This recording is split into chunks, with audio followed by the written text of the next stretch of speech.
photography and videography is an art. You have different ways of editing, style, so on and so forth. There's a bunch of different variables. So every time someone makes something, it's unique to them.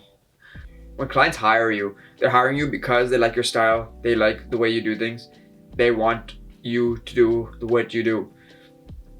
The reason to not send them the raws and edited is because it's almost like they don't trust you to create your art. If you're the one doing it, you should already say in your contract, no, I'm not sending raws and unedited, because at the end of the day, you're the owner of whatever the media is, so the photos, the videos, whatever. Make sure that you're preserving your quality and whatever you're doing. So it's a lot easier to kind of control what gets out there and what doesn't, which also means cutting down what you send to people. For example, that's why I don't send out outtakes, which are I would consider under raws and unedited, because those ones are just like, you're kind of garbaging them. You don't want to send stuff like that, because it means that you're kind of gonna lower your quality and you're gonna possibly have people think lesser of you, and that's something you don't want to do. You want to have a good quality control.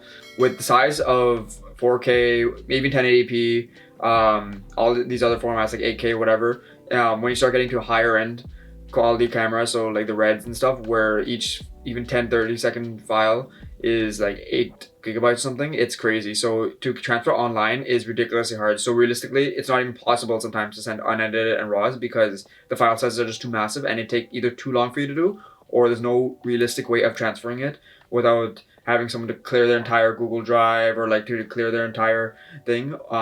It doesn't make sense. I would just explain to people, it doesn't make sense for me to send the raws because of the size of this, and also because I have a certain way of editing. So my certain way of editing works with whatever I do. So there's another few things you want to do. There's just a bunch of other reasons to do it, but the biggest reason is you just want to make sure that you're controlling what you're putting out in the world and what you are making. You don't tell Banksy to create the art you want it to. He creates it the way he wants.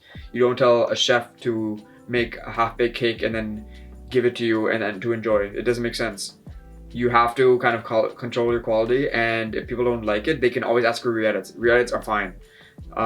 That's another thing. If they edit it after you give it to them, sure, whatever, but realistically, it's kind of disrespectful for people to edit it after you've already given it to them. But that's another story. More so, just don't send them raws or unedited. It doesn't make sense. I really hope you got value out of this video. Please comment, like, and subscribe down below. And if you have any social media, like and follow. And thanks for watching. Peace out. Bye.